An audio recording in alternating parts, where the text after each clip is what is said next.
നമസ്കാരം. ഇന്ന് കർക്കിടകം 27. അങ്ങനെ ഘോരമായ യുദ്ധത്തിനൊടുവിൽ ശ്രീരാമദേവൻ കുംഭകർണൻ്റെ തലയറുക്കുന്നു.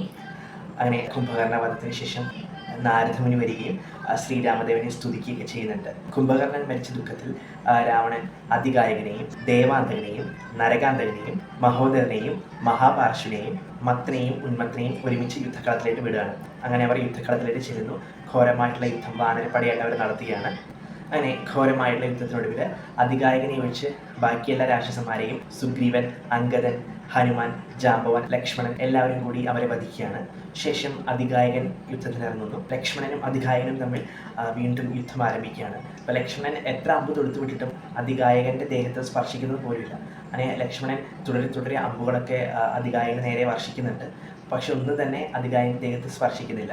മാത്രമല്ല അതികായകൻ മായാജാലം പ്രയോഗിച്ച് തന്നെയും തൻ്റെ രഥത്തെയും ആകാശത്തോളം ഉയർത്തി അവിടെ നിന്നും യുദ്ധം ചെയ്യാൻ തുടങ്ങി.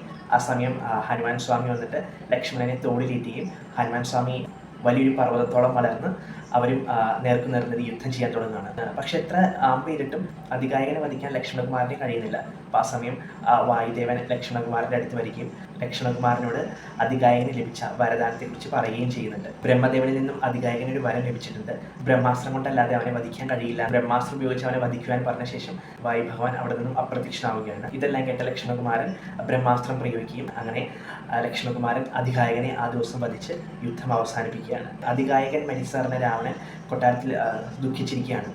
തൻ്റെ സഹോദരങ്ങൾ, പുത്രന്മാർ, അനന്തരന്മാർ എല്ലാവരെയും രാമലക്ഷ്മണന്മാർ കൊന്നിരിക്കുകയാണ്. ഇത് കണ്ട് ഇന്ദ്രജിത്ത് രാവണൻ്റെ അടുത്ത് വരികയും താൻ ജീവിച്ചിരിക്കുമ്പോൾ രാമലക്ഷ്മണന്മാരെ തോൽപ്പിച്ച് താൻ ലങ്കയുടെ മാനം കാക്കുമെന്നും പറഞ്ഞിട്ട് രാവണൻ്റെ അനുഗ്രഹമൊക്കെ മേടിച്ച് ഇന്ദ്രജിത്ത് യുദ്ധം ചെയ്യാനായിട്ട് പോവുകയാണ്. യുദ്ധം ചെയ്യുന്നതിന് മുമ്പ് ഇന്ദ്രജിത്ത് ദിഗുംബരയിൽ പോയി പ്രാർത്ഥിക്കുകയൊക്കെ ചെയ്യുന്നുണ്ട്. അതിനുശേഷം യുദ്ധക്കളത്തിലേക്ക് ചെല്ലുകയാണ്. യുദ്ധക്കളത്തിൽ വെച്ച് രാമലക്ഷ്മണന്മാരും വാനരസേനയുമായിട്ട് ഭീകരമായിട്ടുള്ള യുദ്ധം ആരംഭിക്കുന്നു. ഇന്ദ്രജിത്തിന് മായാജാലമൊക്കെ വശമുള്ള ഒരു രാക്ഷസനാണ്. അങ്ങനെ നാഗഭാഷയൊക്കെ ഉപയോഗിച്ചിട്ട് രാമലക്ഷ്മണന്മാരെ ബന്ധിക്കുകയൊക്കെ ചെയ്യുന്നുണ്ട്. അപ്പോൾ ആ സമയം ഗരുഡൻ വന്നിട്ടാണ് നാഗഭാഷത്തിൽ നിന്ന് രാമലക്ഷ്മണന്മാരെയൊക്കെ രക്ഷിക്കുന്നത്. അങ്ങനെ ബ്രഹ്മാസ്ത്രവും മറ്റസ്ത്രങ്ങളൊക്കെ ഉപയോഗിച്ചിട്ട് യുദ്ധക്കളത്തിൽ ഒരു പുകമറയൊക്കെ സൃഷ്ടിക്കുന്നുണ്ട്. അങ്ങനെ മേഘനാഥൻ മേഘങ്ങൾക്കിടയിൽ പോയിട്ട് യുദ്ധം ചെയ്യുന്നു. ലക്ഷ്മണൻ മേഘനാഥനെ ആ മേഘങ്ങൾക്കിടയിൽ വെച്ച് കണ്ടുപിടിക്കുകയും അവിടെ വെച്ച് യുദ്ധമൊക്കെ ചെയ്യുന്നുണ്ട്. അപ്പോൾ ആ സമയത്ത് ബ്രഹ്മാസ്ത്രമൊക്കെ ഉപയോഗിച്ചിട്ട് ലക്ഷ്മണനെ ബോധരഹിതനാക്കി യുദ്ധമൊക്കെ ചെയ്യുന്നുണ്ട്. അപ്പോൾ ഇതൊക്കെ അറിയാമായിരുന്ന വിഭീഷണൻ ആ യുദ്ധസമയത്ത് യുദ്ധക്കളത്തിൽ നിന്ന് മാറി നിൽക്കുകയായിരുന്നു. അപ്പോൾ വിഭീഷണൻ വന്ന് യുദ്ധക്കളത്തിൽ ജീവനോടുള്ള ആളുകളെയൊക്കെ പരതുകയും ഹനുമാന്റെ സഹായം തേടുകയൊക്കെ ചെയ്തു. ജാമ്പവൻ വരികയും ജാമ്പവൻ ഹനുമാനോട് പറയുകയും ചെയ്യുന്നുണ്ട്, ദ്രോണഗിരിയിൽ മൃതസഞ്ജീവിനി എന്ന് പറഞ്ഞൊരു ഔഷധം കിട്ടും, ആ ഔഷധം പെട്ടെന്ന് കൊണ്ടുവരികയാണെങ്കിൽ നമുക്ക് ഇവരെ ജീവിപ്പിക്കാം എന്നൊക്കെ പറയുന്നുണ്ട്. അങ്ങനെ ജാമ്പവൻ പറഞ്ഞതനുസരിച്ച് ശ്രീരാമദേവൻ്റെ അനുഗ്രഹം മേടിച്ചിട്ട് ഹനുമാൻ ദ്രോണഗിരിയിലേക്ക് പോവുകയാണ്. ജാമ്പവൻ ഒരു കാര്യം കൂടെ അവിടെ പറയുന്നുണ്ട്. ദ്രോണഗിരിയിൽ വിശിഷ്ടമായിട്ടുള്ള 4 ഔഷധങ്ങളുണ്ട്. വിശല്യകരണി, സന്ധാനകരണി, മൃതസഞ്ജീവിനി, സുവർണകരണി. ഇങ്ങനെ 4 ഔഷധങ്ങളുണ്ട്. ഈ 4 ഔഷധങ്ങൾക്കും സൂര്യദേവനേക്കാളും പ്രഭയുണ്ട്. അപ്പോൾ അതിൽ മൃതസഞ്ജീവിനിയാണ് കൊണ്ടുവരേണ്ടതെന്നൊക്കെ ജാമ്പവൻ ഹനുമാനോട് പറയുന്നുണ്ട്. ഇതൊക്കെ കേട്ട ഹനുമാൻ മേൽപർവ്വതത്തോളം വളർന്ന് വായുവേഗത്തിൽ ദ്രോണഗിരി ലക്ഷ്യമാക്കിയിട്ട് പറന്നു വരികയാണ്. ഇതേസമയം രാവണൻ ഈ കാര്യങ്ങളൊക്കെ അറിയുന്നുണ്ടായിരുന്നു. അപ്പോൾ ഹനുമാന്റെ ഈ യാത്ര തടയണമെന്ന ഉദ്ദേശത്തോടുകൂടി രാവണൻ കാലനേമിയെ വിളിക്കുകയും കാലനേമിയോട് കാര്യങ്ങളൊക്കെ പറയുകയും ചെയ്തു. അപ്പോൾ കാലനേമി പറയുന്നുണ്ട്, ഈ പുത്രന്മാരെയും മറ്റു ബന്ധുമിത്രാദികളെയും അനന്തരന്മാരെയൊക്കെ കൊന്നിട്ട് നീ മാത്രമായിട്ട് ഈ രാജ്യത്ത് വസിക്കുന്നതുകൊണ്ട് നിനക്ക് എന്താണ് പ്രയോജനം? അപ്പോൾ കാലനേമിയുടെ ഈ വാക്ക് കേട്ട് രാവണൻ കാലനേമിയെ വധിക്കാനായിട്ട് വാളോങ്ങുകയൊക്കെ ചെയ്യുന്നുണ്ട്. അപ്പോൾ കാലനേമി മനസ്സോടുകൂടി രാവണൻ്റെ ആജ്ഞ നിറവേറ്റാം എന്ന് പറഞ്ഞിട്ട് ഹനുമാന്റെ യാത്ര മുടക്കുവാനായിട്ട് ദ്രോണഗിരിയിലേക്ക് പോവുകയാണ്. അങ്ങനെ കാലനേമി ഹിമാലയത്തിനടുത്തുള്ള ഒരു മലമുകളിൽ ഒരു സന്യാസിയുടെ രൂപം സ്വീകരിച്ച് അവിടെ ഇരിക്കുകയായിരുന്നു. ആ സമയം ഹനുമാൻ തൻ്റെ ദാഹം തീർക്കാനായിട്ട് ആ പർവ്വതനിരയിൽ എത്തുകയാണ്. അപ്പോൾ ഈ ഒരു സന്യാസി രൂപത്തിലിരിക്കുന്ന കാലനേമിയെ കാണുന്നുണ്ട്. അപ്പോൾ കാലനേമിയോട് ഹനുമാൻ പറയുന്നുണ്ട്, ഞാൻ അഞ്ജനപുത്രനായിട്ടുള്ള ഹനുമാനാണ്, ശ്രീരാമദേവൻ്റെ ഭക്തനാണ്. ഞാൻ മൃതസഞ്ജീവിനെ തേടി ഇങ്ങോട്ടേക്ക് വന്നതാണ്. പോകുന്ന വഴി എനിക്ക് വളരെയധികം ദാഹം അനുഭവപ്പെടുന്നുണ്ട്. അപ്പോൾ എനിക്ക് കുടിക്കാനായിട്ട് കുറച്ച് ജലം തരുമോ എന്നൊക്കെ ചോദിക്കുന്നുണ്ട്.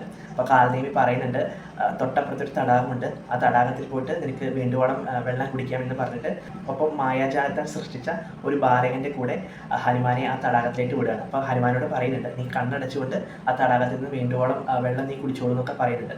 അങ്ങനെ ആ ബാലകനും ഹനുമാനും കൂടെ കൂടിയിട്ട് ആ തടാകത്തിൽ എത്തുകയാണ്. അപ്പോൾ ഹനുമാൻ ആ തടാകത്തിലെ വെള്ളം കുടിക്കുന്ന സമയത്ത് ഒരു മുതല ഹനുമാനെ ആക്രമിക്കാൻ വരികയും ഹനുമാൻ തൻ്റെ മുഷ്ടി കൊണ്ട് ആ മുതലയുടെ തലയിൽ പ്രഹരിക്കുകയൊക്കെ ചെയ്യുന്നുണ്ട്. അങ്ങനെ ആ മുതല അവിടെ വെച്ച് മരിക്കുകയാണ്. അപ്പോൾ ആ മുതലയുടെ ആ മൃതശരീരത്തിൽ നിന്നും അതിസുന്ദരിയായിട്ടുള്ള ഒരു അപ്സര സ്ത്രീ ഉയർന്നു വരികയാണ്. അപ്പോൾ ആ അപ്സരസ്ത്രീയെ കണ്ട് ഹനുമാൻ ചോദിക്കുന്നുണ്ട് ആരാന്നൊക്കെ ചോദിക്കുന്നുണ്ട്. അപ്പോൾ അപ്സരസ്ത്രീ പറയുന്നുണ്ട്, എൻ്റെ പേര് ധന്യമാല എന്നാണ്, ഞാനൊരു മുനിശാപത്താൽ മുതലായിട്ട് മാറിയതാണ്. നീ നേരത്തെ കണ്ട സന്യാസി യഥാർത്ഥ സന്യാസിയല്ല, അത് രാക്ഷസനായ കാലനേമിയാണ്. നിന്റെ യാത്ര തടസ്സപ്പെടുത്താൻ വേണ്ടിയിട്ട് ഇവിടെ സന്യാസി രൂപത്തിൽ രാവണന്റെ നിർദ്ദേശപ്രകാരം വന്നിരിക്കുന്നതാണ്. നീ ഉടനെ തന്നെ അവനെ വധിച്ച് ദ്രോണഗിരിയിലെത്തിയിട്ട് ഔഷധം ശ്രീരാമദേവനെ കൊണ്ട് കൊടുക്കാനൊക്കെ ധന്യമാല പറഞ്ഞിട്ട് സ്വർഗത്തിലേക്ക് പോവുകയാണ്. അങ്ങനെ ഇതൊക്കെ കേട്ട ഹനുമാൻ കാലനേമിയുടെ അടുത്തെത്തുകയാണ്. ഹനുമാൻ ഇപ്പോൾ തൻ്റെ ഗദ ഉപയോഗിച്ച് കാലനേമിയുടെ ശിരസിലിട്ട് പ്രഹരിക്കുകയും കാലനേമിയെ വധം ചെയ്യുകയും ചെയ്യുന്നുണ്ട്. അപ്പോൾ ഇത്രയുമാണ് ഇന്നത്തെ കഥാസാരം എന്ന് പറയുന്നത്. എല്ലാവർക്കും ഇഷ്ടമായി വിചാരിക്കുന്നു. നമസ്കാരം.